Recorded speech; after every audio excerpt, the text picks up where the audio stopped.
dilemą, kaip pamatuoti informacijos kiekį mūsų žinutėje, faile, duomenų pakete, kai simbolių pasirodymų arba net simbolių paketų pasirodymo tikimybės yra skirtingos ir ką tokiu atveju daryti.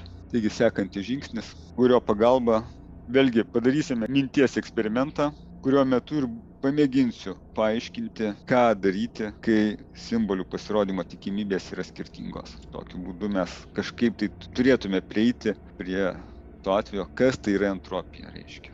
Matuoti entropiją. Visą laiką atsakymas, aišku, matuoti entropiją. Betgi, kad suprasti entropijos sąvoką, įsivaizduokime dvi mašinas. Dvi mašinas, kurios siunčia, generuoja tiesiog ABCD simbolius. Tai yra siunčia žinutes, generuodamos ABCD simbolius. Pirmoji mašina generuoja tuos simbolius su 1/4 tikimybė, tai reiškia su vienodomis tikimybėmis, reiškia atsitiktinai traukia tuos simbolius, kažkokiu būdu ta mašina juos generuoja, bet kiekvienam simboliui suteikia vienodą tikimybę. Tai kadangi pas mus 4 simboliai, tai reiškia 0,25 tikimybė arba 25% tikimybė. Bet antroji mašina nevienodai, netolygės tikimybės naudoja. Pavyzdžiui, A raidei naudoja 50% tikimybę, bet kaip čia pažymėta. B raidei, tebūnie pas mus ta mašina naudoja 12,5%, C raidei 12,5%, ir liko pas mus 25%, tai D raidei tebūnie tai bus 25%.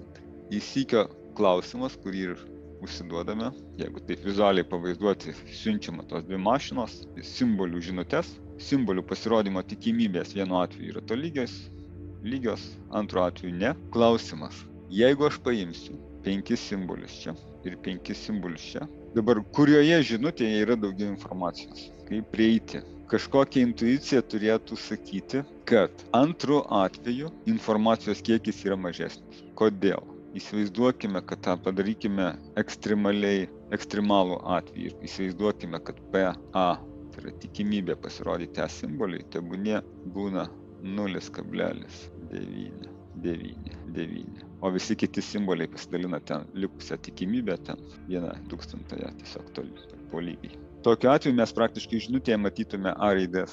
Labai tikėtina, kad net 5 raidžių atveju mes matytume ištisai A raidės. Ir tokiu atveju, kaip ir aš minėjau pradžioje, ten, kur visiškai vienodi simboliai, tokiose žinutėse, tokiose failuose, kaip ir mūsų intuicija sako, informacijos ten yra nedaug. Ir savo ruožtu, jeigu pas mane kaip tik simbolių pasirodymo tikimybės yra iš tolygaus pasiskirstymo, tada čia lygtai intuicija turėtų diktuoti, kad informacijos tokioje žinutėje yra kur kas daugiau negu aiškiai netolygaus pasiskirstymo atveju. Bet dabar pamėginkime tai apiforminti kažkaip tai formaliai. Galime žaisti tą patį žaidimą. Tai yra uždavinėti klausimus. Taip arba ne. Ir reiškia pirmos mašinos atveju visos tikimybės vienodos. Tai reiškia 4 raidės pas mus su vienodam tikimybėm. Tokiu atveju mes galime taikyti mūsų tą formą, tiesiog logaritmas iš 4, dvietainis logaritmas iš 4, reiškia 2 klausimai vidutiniškai kiekvieno simbolio atveju ir jokių problemų, reiškia, mes žinome, kad užtenka 2 klausimų arba 2 bitų, kad perduoti vieną simbolį pirmos mašinos atveju. Dabar antros mašinos atveju, tam, kad geriau suprasti, kaip tokia mašina galėtų generuoti tokią žinutę, įsivaizduokime, kad čia yra įkaltas vienys tokioj schemoje. Ten metame monetą, priklausomai tokia moneta atsitrenkus į pirmą vienį su 50% kris į kairę ir tokiu atveju sistema pas mus su 50% perduos per kanalą simbolį A, su 50% į dešinę ir tokiu būdu mūsų mašinoje, sakykime, mes turėsime antrą smūgį. Nuo šito smūgio reiškia 50% į kairę ir sistema spausdintų raidę D, bet kokia tikimybė raidės D tokiu atveju tai būtų 0,5 padauginti, ne iš 0,5, taigi tikimybė jau būtų raidės D būtų 0,25, nes 2 smūgiai iš kiekvieno smūgio atveju 50% tikimybė reiškia gauna tokiu atveju 0,25. Ir reiškia į dešinę pusę mūsų mašino moneta gali kristi į dešinę pusę ir vėl jinai atsitrenks į vienį ir čia jinai gali vėlgi į kairę pasukti, kadangi 3 smūgiai, kad sugeneruoti raidę C, tokiu atveju raidai C tikimybė bus 0,125. Taigi, turėdami tokią mašiną, mes galime įsivaizduoti jos vidinę konstrukciją ir pradėti galvoti, kiek kiekvienu atveju reikia vidutiniškai smūgių, kad sugeneruoti kiekvieną raidę. Pirmiausia, kiek reikia smūgių kiekvienai raidai, tai mes čia tiesiog paverskime tuos smūgius, kurie savo ruožtų gali būti paversti į klausimą taip ne. Tai pavyzdžiui, raidai B reikia 3, raidai C 3 smūgių arba klausimų taip ne, raidai D 2, raidai A 1. Tada galima skaičiuoti, o kiekgi vidutiniškai reikia smūgių, padarys tokią mašiną smūgių, arba bus užduota klausimų, tam, kad šifruoti, pasiųsti žinutę, naudojant šitą ABCD alfabetą, mes gautume. Reikia paskaičiuoti vidurkį, kiek smūgių vidutiniškai. Raidės atveju tai vienas smūgis ir tikimybė dauginam. Kadangi skaičiuojam vidurkį, tai reikšmę padauginam iš tikimybės, iš 0,5.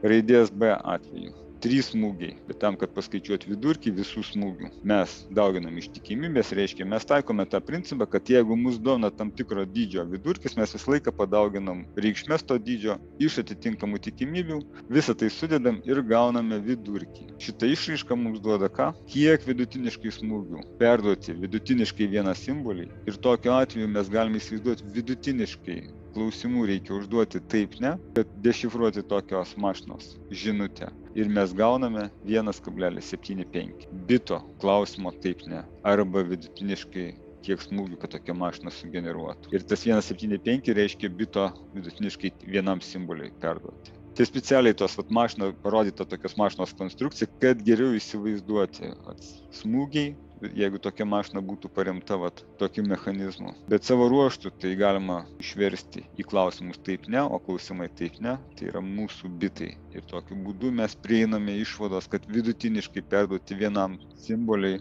potencialiai mums užtektų ir dešifruoti tokią žinutę 1,75 bito. Čia aš kaip matome dar kartą pakartoju tiesiog tai, ką aš tik pasakiau. Pirmos atveju tai reiškia pirmos mašinos atveju 2 smūgiai, antros mašinos atveju 1,7, 5 vidutiniškai smūgio, kad sugeneruoti simbolį tokiu atveju, dešifruojant klausimais taip ne, man atitinkamai pirmos mašinos atveju 2 klausimai, antros vidutiniškai 1,7, 5 bito. Ir tokiu būdu mes gauname savo įvertinimus. Dabar tam, kad jau prieiti prie pačios formulės, kurią aš pateiksiu kitoj skaidriai, galima pagalvoti, kadangi mes skaičiuojant vidutinį smūgių skaičių, kai mes sakom žodį vidutinis, tai reiškia, žodis vidutinis įsykio reiškia, kad mes turim žinoti įvykių arba mūsų kintamųjų reikšmių tikimybės. Tai kaip mes galėtume tuos smūgius susijęti su tikimybėmis? Sakymas šiuo atveju, jeigu toj prieš tai būsę formulę mes skaičiavom ten raidai C, 3 smūgiai, reikia, kad atsitrenktų į 3 vienis mūsų metama moneta, kad mašina tokia sugeneruotų raidę C. Pavyzdžiui, trejetuką mes galime gauti kaip? Kokia matematinė išraiška būtų? Galėtų būti logaritmas 1 dalinti iš 1/8.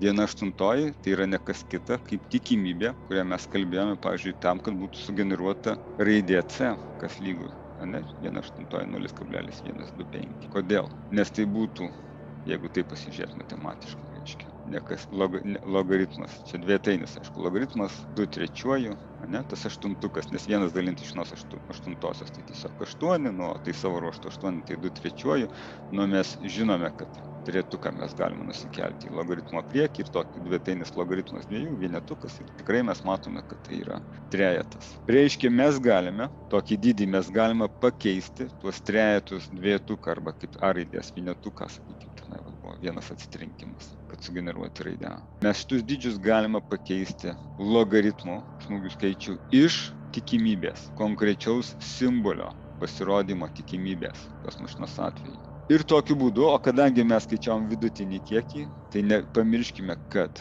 priekyje skaičiuojame vidurkį, reiškia čia smūgių skaičius arba informacijos kiekis būtų ne kas kita kaip logaritmas iš 1 dalinti iš tikimybės atitinkamo simbolio. Kadangi mus domina vidurkis, tai mes dauginam iš pačios tikimybės, čia mūsų dydis informacijos, o čia mus domina vidurkis, todėl mes dauginam iš tikimybės, ir kadangi vidurkis, tai reiškia susumuojame per visus mūsų simbolius ir gauname mums dydį, kuris objektyviai įvertina informacijos kiekį bet kokioje žinutėje.